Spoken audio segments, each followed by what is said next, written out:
Il était une fois une personne atteinte de schizophrénie.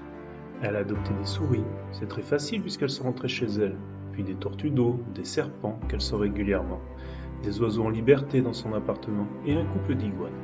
Tout ce petit monde va bien et est en conformité avec la loi.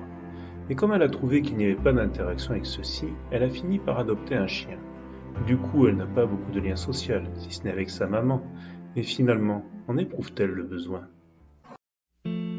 Quel meilleur retour à la nature pour nos patients ayant des troubles psychiques que la relation à l'animal? L'animal participant à l'éducation et à la socialisation de l'enfant à travers les contes, les jeux ou à son contact, peut générer une régression rassurante et permettre l'expression de sentiments ou ressentis masqués par la maladie. Je suis donc parti à Saint-Lon-les-Mines dans un centre équestre pour vérifier tout ça. J'ai pu rencontrer plusieurs professionnels de santé qui participent à l'atelier d'équithérapie.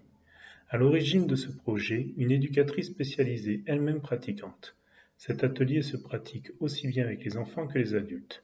L'objectif est d'ouvrir les patients à l'environnement pour leur permettre d'interagir, que ce soit avec l'animal ou les soignants.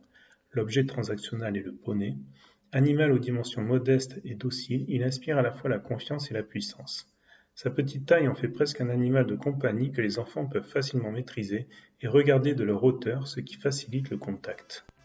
L'atelier se décompose en plusieurs temps, dont la préparation qui débute à l'hôpital de jour et se poursuit jusqu'à la mise en selle du cavalier. Elle permet d'apprécier l'humeur des participants et favorise la prise de contact avec l'animal. Durant cette phase, la dynamique de groupe s'instaure et donne déjà la couleur de la séance, qui n'est pas forcément rose à chaque fois. Ensuite, les exercices, durant lesquels les échanges sont permanents et permettent de travailler sur la perception de l'environnement et du corps, sur l'application d'une consigne ou sur le lien à l'autre.